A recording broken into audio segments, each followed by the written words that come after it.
rajouter sur le quartier lui-même, alors peut-être ça ne vous intéresse pas particulièrement, mais vous, oui, j'imagine.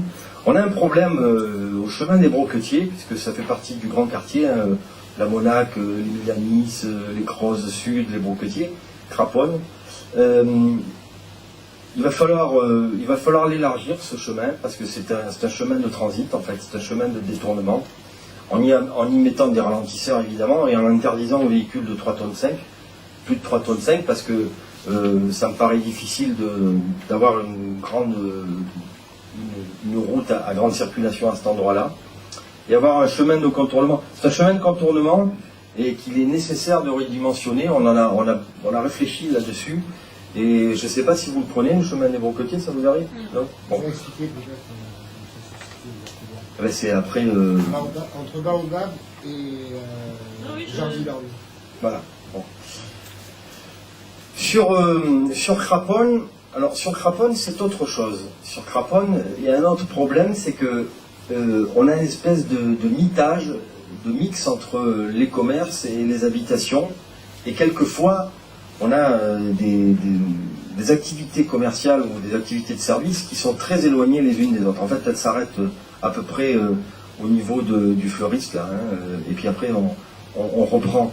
Donc, il va falloir favoriser l'installation, en tout cas la préservation des commerces de proximité. Vous savez que la loi de 2010 permet aux villes de définir un périmètre de préemption des baux commerciaux et des fonds de commerce. Et sur ce périmètre, eh bien, pendant un an, les autorités locales peuvent geler et chercher un repreneur sur une activité voulue, une activité qui crée du flux commercial, qui crée du passage de chalands, de façon à animer la rue et de façon à ce que la rue et que l'ensemble des commerces puissent, puisque tout le monde a besoin de tout le monde, hein, dans le commerce, hein, évidemment. Hein, et d'où le problème d'ailleurs plus spécifique des commerçants, des ouvertures décalées des uns et des autres, parce que tout le monde a besoin de tout le monde. Ce qui n'est pas le cas par exemple dans les centres commerciaux fermés, parce que tout le monde ouvre en même temps et tout le monde ferme en même temps. Tout le monde a la même obligation. Voilà. Et puis, sur les Milanis, eh bien, il va falloir mettre en place, je pense, vu la mise en place de l'ère des gens du voyage, qui nous permet d'ailleurs de démanteler tout campement sauvage maintenant, eh bien, être très vigilant, hein, sur ce qui s'y passe, être très vigilant sur l'utilisation de cette ère des gens du voyage qui a coûté cher aux contribuables, quel que soit le niveau du contribuable, qu'il soit local, départemental, que ce soit la CAF, que ce soit le contribuable de Salon, de Lançon ou de Pélissane, puisque c'est une ère intercommunale. En tout cas, il faudra être vigilant sur ce qui s'y passe. Et puisqu'elle existe, je le dis et je le redis à chaque réunion, la loi nous permet maintenant de faire évacuer tous les campements sauvages qui peuvent arriver ou qui arriveront malheureusement encore dans notre ville. Donc continuer à développer cette zone d'activité. Il y a une emprise possible vers le fond du Quintin. Et donc, avoir l'idée d'organiser peut-être la mise en place d'entreprises de haut niveau, d'entreprises peut-être comme nous avons l'IOFAL, qui est une entreprise de haute technologie, d'autres entreprises de haute technologie, sûrement en rapport avec l'aéronautique et puis avec l'espace, puisque nous sommes là, mais aussi peut-être avec certains autres domaines nouveaux.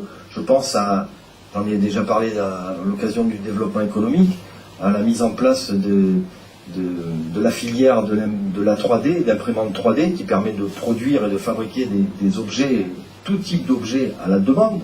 Donc c'est l'avenir, hein, évidemment, c'est un avenir qui nous paraît souriant, parce que ça va nous permettre de relocaliser des productions, puisqu'à partir du moment, je ne sais pas si vous connaissez cette technologie, hein, de l'imprimante 3D. Vous avez un engin, vous mettez de la matière, la bonne, il y a toute une démarche bien sûr très intelligente et informatique, et puis au bout du compte, vous avez un objet à demande en fait, tout simplement. On va pouvoir fabriquer la couleur, la forme, etc. J'ai même vu qu'il y avait des tentatives de création, de fabrication, si j'ose dire, de tissus biologiques et d'organes réparateurs pour des greffes, etc. Donc c'est l'avenir, c'est un grand avenir. Et il ne faudrait pas qu'on loupe ce train-là à Salon qui continue, qui avec d'un côté le passé Nostradamus et de l'autre le fer de lance, la patrouille de France, qui est quand même plus l'avenir et la technologie. Et bien entre les deux, il faut affirmer la position de Salon, qui a une position géographique importante dans le département, une position géographique majeure, hein, puisque c'est le centre du département et d'une partie de la Provence, hein, puisqu'on est à 45 km d'Avignon, 50 km de Marseille, 35 km d'Arles, donc on a une position extraordinaire. À nous, Salonnais, de prendre en main notre destin, enfin, à vous et à ceux qui ne sont pas encore venus là ce soir, mais qui viendront peut-être à d'autres occasions, en tout cas peut-être le 27 février, lorsque nous présenterons la liste et le programme en général, en présence de Jean-Marie Le Pen, eh bien, à eux de décider de savoir si on reste ancré dans le moyen, dans le médian, dans la médiocrité, ou si l'on voit l'avenir. Et moi, je pense que l'avenir est plutôt souriant. Je suis plutôt un optimiste. Je suis un optimiste mesuré, mais je reste un optimiste. Voilà, je vous remercie.